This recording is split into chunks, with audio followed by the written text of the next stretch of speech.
Do a project so big, do a project so big and so ambitious and that will take you so long that by the time it is done, the sheer level of depth to that story will be unmatched. Does anyone else hate these little stringy bits on banana? Big ick, can't eat them. So 2 years ago,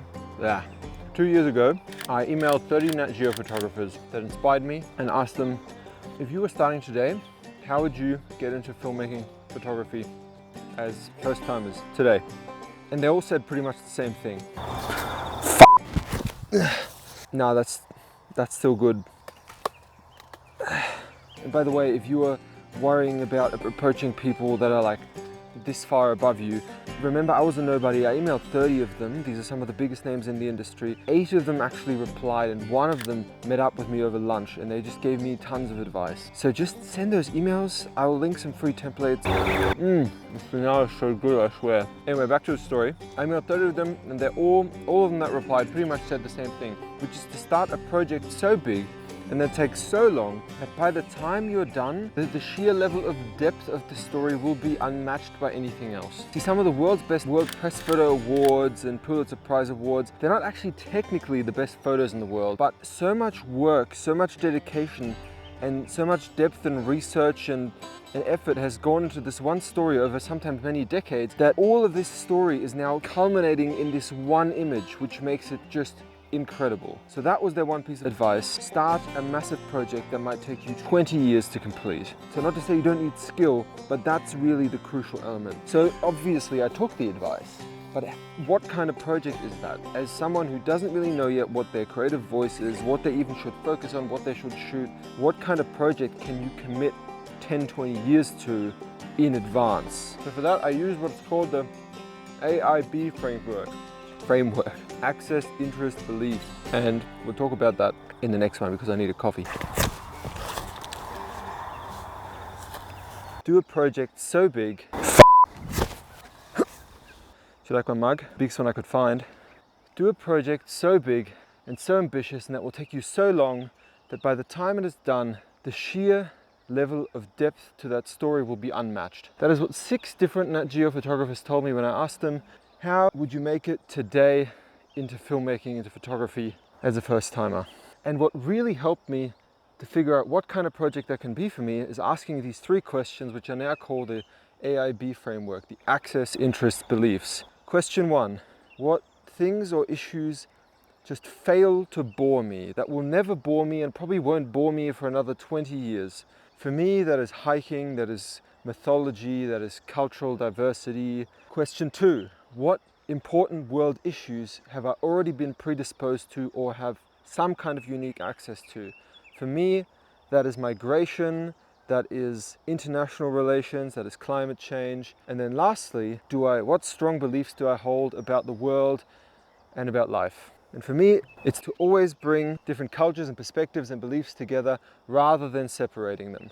So all of that for me culminated in an idea for a feature documentary that follows the cultural hiking trails of Europe in a journey once around the continent for 2 years. So you see, you have mythology, you have hiking, you have cultural diversity, you have international relations. It's all of my different passions coming together. So this has the highest possible chance of me lasting through a project like this for, a few years and maybe 10 and 20. I can keep building on this. So I think that's the trick. You build a project that combines all the passions you have about life, and that will keep you going when nothing else will. But how do you actually pull a project like that off? Well, for that, we'll have to go to the next part. No, sorry, wrong way. This is for the cows. What's my script? Is the audio running? Never want the audio not to be running because that would suck. Okay, out of the way, backpack. I have biscuits. I've never made a feature film before, but I'm making one now, a big one too. 21 countries, 2,000 kilometers of walking, 250 interviews. It will probably take 9 months to film, maybe longer, maybe a lot longer.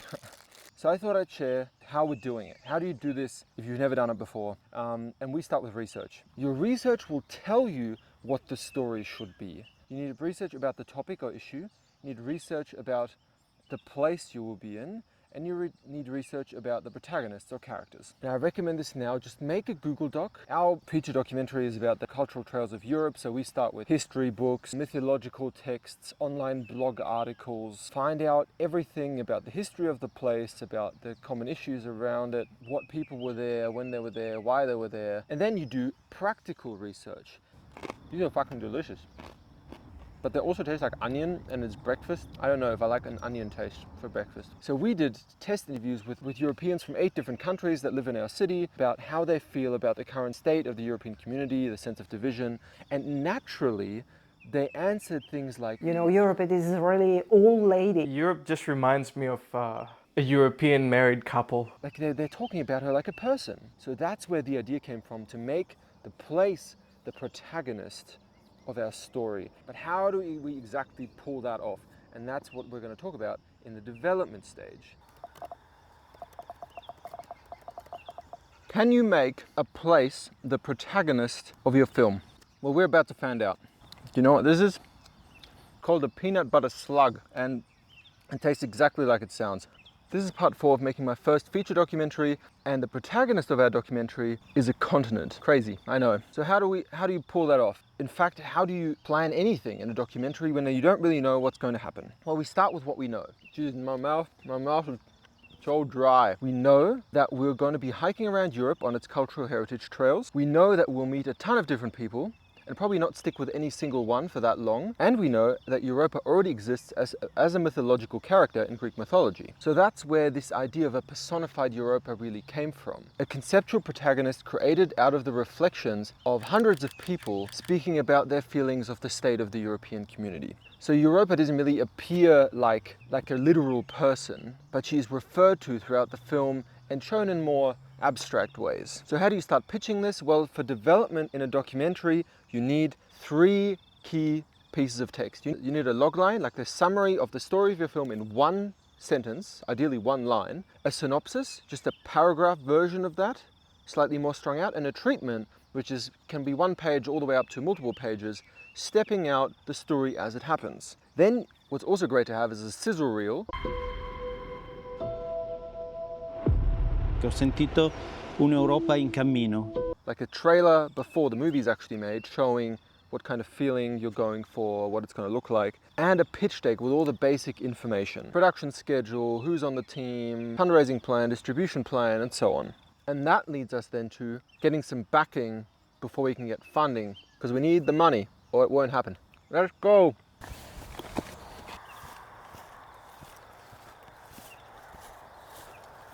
Do you have an Emmy Award-winning producer?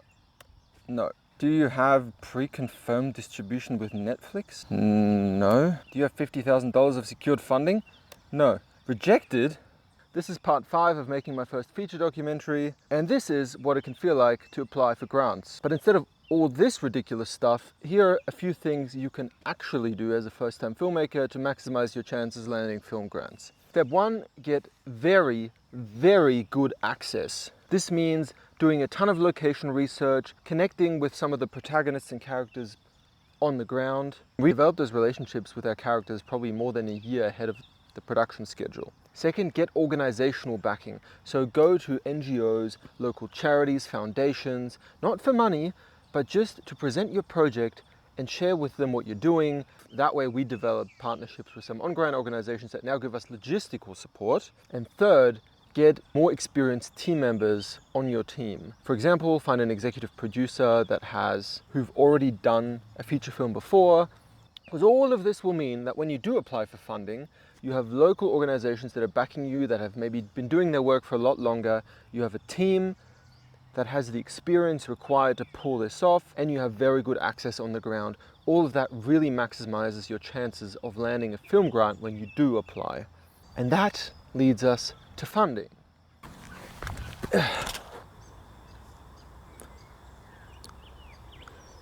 It took me 4 tries to get my first film grant. $5,000 or so. Now I'm applying for $25,000. Logline, synopsis, treatment, production plan, fundraising plan, distribution plan, access to audio, marketing plan, schedule, detailed budget. This is fundraising for a documentary. I thought I'd share with you what goes into finding these grants, applying for them, and eventually getting them. There's a bunch of different ways you can get money for your documentary, but the main ones are government grants, philanthropic foundations, film-specific grants, and then there's individual non-film grants and sometimes individual donors. I actually put together a database with the 33 international film grants with deadlines, requirements. I'll send you a link. The strategy here is this. 1, you reach out to every single one of them above. Ideally on the phone, you just ask them point blank what makes a great application. A lot of these grant platforms actually have an email or a phone number. Fucking birds. They actually have an email or a phone number, so you can just literally reach out to them and ask them. A lot of them are actually very helpful. Step 2, then you do need all this info from above, but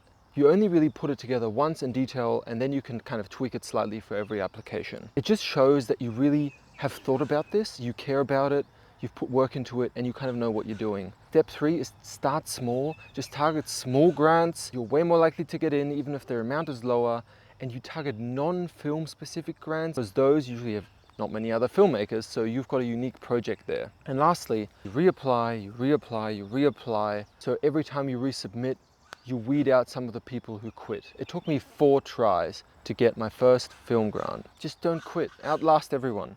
And that's essentially it. That was the process for landing $5,000 or so. Now I'm applying for $25,000. Baby steps, baby steps. So now that brings us on to the last step, which is distribution. Is it possible to get your film onto Netflix as a first-time filmmaker? Che ho sentito There are plenty of examples, and while we don't care specifically about Netflix, we're maximizing our chances of doing that in a few key ways. 1 is to find a team member, like an executive producer, that has made features, that have found distribution deals, and that has the experience and maybe the contacts to start those conversations.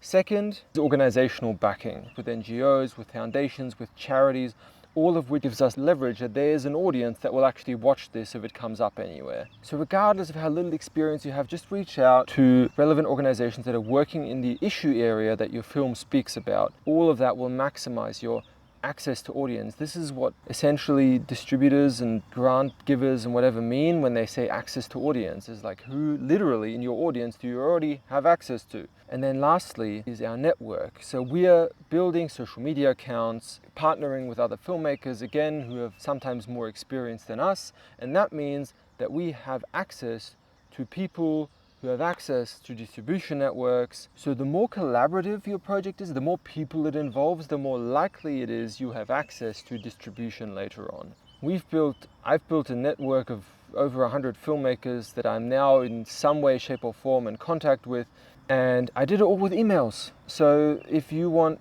access to the templates that I use, I can send them to you for free if you just comment template. All of this still doesn't guarantee success, but it's a great first step and really maximizes your chances in finding distribution for your film later on. And that's it. Now I just have one more outro message for you. So if you're in your 20s and you've got an idea for a very big and very exciting project that is also very scary, and it would require you to move countries or leave your job, and you're just waiting for one more sign to tell you this is the moment, then this is it.